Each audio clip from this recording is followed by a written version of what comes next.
Ano, sabi dito, sabi mo muna. Ano daw?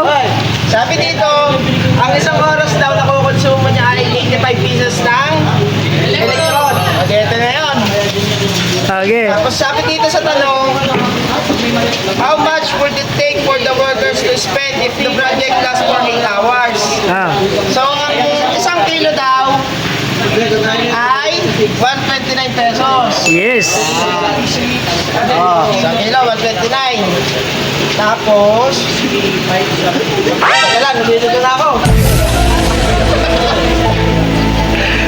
So, ang hinahanap natin ay 8 hours, di ba? Ah. So, ang 8 hours, 85 pieces ang 1 hour, di sa 8 oras, di 85 times 8.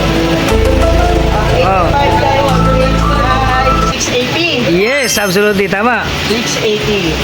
Tapos, ang kakalabasan ng isang kilo ay 32 pieces.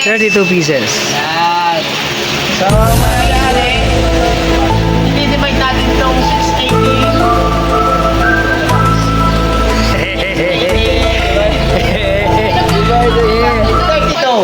Yan. Oh. Pag kinalkin nyo, kakalabasan 21.25. Yan. Kilos. Oh, kilos. Kilos. So, Magka-times ka ng 129. ilang 129 sa 8 oras.